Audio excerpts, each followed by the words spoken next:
Nyasha was the only daughter of the king and queen of Zawanda, a kingdom known for its beauty and wealth.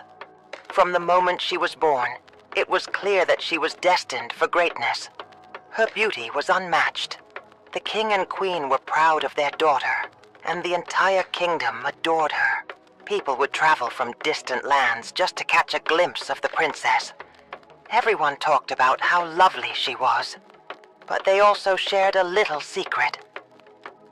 "Princess Nyasha is special," they whispered.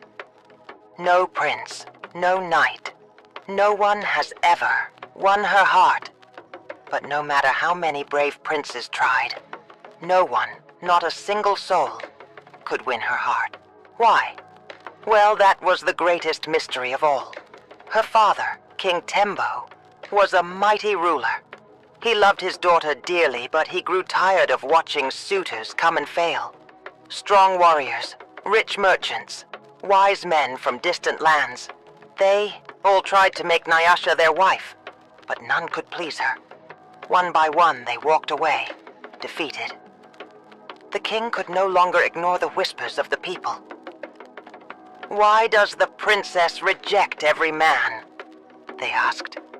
"Is she cursed?" King Tembo called his advisors and made a great announcement. "Any man who can win my daughter's heart shall have half my kingdom," he declared. "But if he fails, he must leave and never return." The news spread far and wide, and soon men arrived from all over, each believing he would be the one to claim the princess. The first was a great warrior, tall and strong. His voice was loud like thunder. "I have defeated wild beasts with my bare hands," he boasted. "Surely I am strong enough for a woman." Nyasha looked at him, a small smile playing on her lips. "And do you think strength alone is enough?" The foreign warrior laughed. "Of course! What else is there?" Nyasha stepped closer, her eyes never leaving his. "Then why do your hands shake?" The warrior looked down, and to his shock, his hands were trembling. A deep fear filled his heart.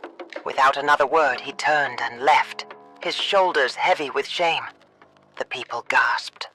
Another suitor had failed. Next came a rich merchant, his robes lined with gold, his fingers heavy with rings. He bowed low before the princess.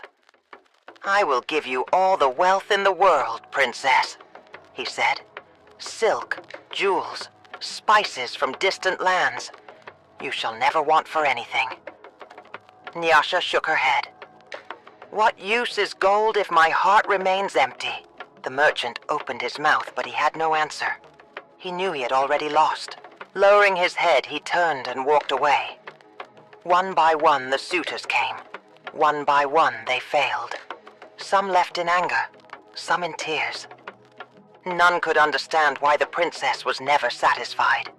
The elders of the land began to worry. "If she does not choose a husband soon, the gods may grow angry," they warned. Princess Nyasha watched from her seat, her chin lifted, her lips curved in amusement. Another suitor stumbled out of her chambers, his face pale, his hands shaking. The court fell silent, waiting, watching. The mighty warrior, the one who had promised to claim her, could not even meet her eyes as he hurried past the crowd. She did not hide her laughter. "They come, they boast, they fall," she murmured, her voice soft enough to sound almost gentle, but sharp enough to cut through the hall. "Men are weak." The words rippled through the palace like a stone, tossed into water. The elders exchanged wary glances. The king clenched his jaw. He had heard those words before, too many times. The whispers in the court grew louder. "She mocks them. She is cursed. No man will ever be enough for her." King Tembo slammed his staff against the ground, his patience worn thin. His voice rose above the murmurs. "Enough! If my daughter does not choose a husband, the gods will turn against us. The land will suffer. The people will suffer. She must choose." But Nyasha only smiled. tilting her head slightly. Then send me a man worth choosing. The challenge hung in the air, heavy as a coming storm. And then the doors creaked open. A man stepped inside. He did not enter like the others. He did not bow, did not lower his gaze, did not wear the fine clothes of a prince or the heavy armor of a warrior. He walked with the stillness of a hunter, the ease of a shadow slipping through the night. His robes, black as the space between stars, whispered against the floor as he moved. The court fell silent. Nyasha's fingers curled against the arms of her chair. The man did not speak. He only looked at her. Not in admiration, not in awe, but in something else, something unreadable. The king's voice cut through the silence. "Who are you?" The man did not turn his head. His gaze stayed locked on Nyasha. "Django," he said simply. A name that meant nothing, yet sent a shiver through the air. "Django of where?" The king pressed. "Nowhere," he replied. A murmur ran through the crowd. A man with no land, no title, no kingdom. What right did he have to stand before the princess? The king's frown deepened.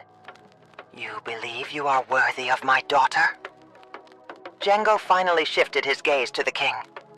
"I do not come to prove my worth," he said. "I come to see if she is worthy of mine." Gasps echoed through the court. No man had ever spoken such words. Not in this palace. Not in the presence of the king. Nyasha's smile faded. For the first time, a suitor had not arrived with gifts, had not recited poetry of her beauty, had not sworn to worship her. He had come to test her. Her fingers tightened around the carved wood of her seat.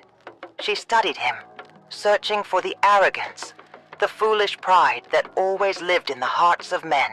But Django stood still, his expression unchanged.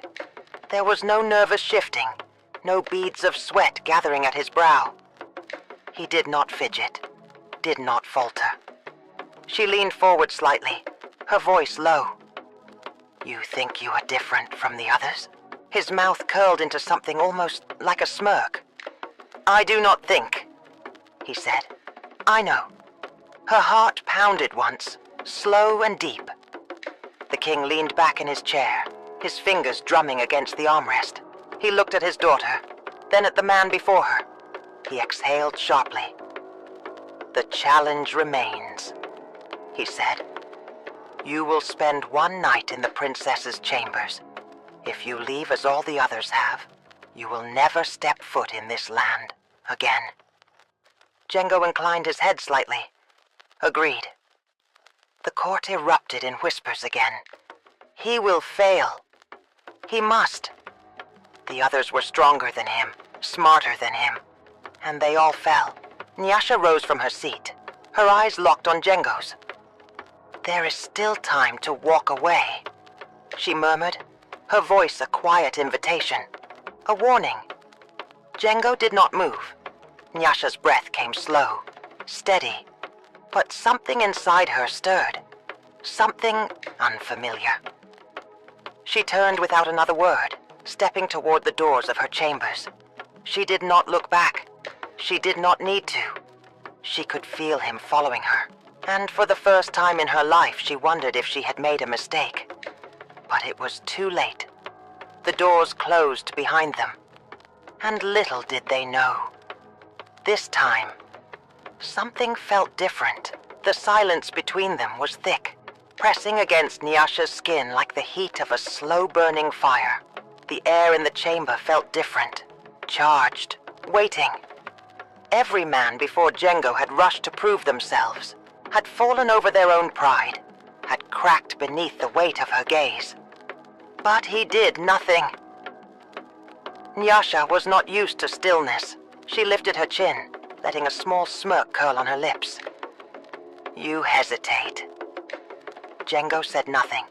His eyes, dark as the night sky, never left hers. She crossed her arms, tilting her head slightly. Or perhaps you fear what will happen if you try. A ghost of a smile touched his lips. You think too much of yourself, Princess.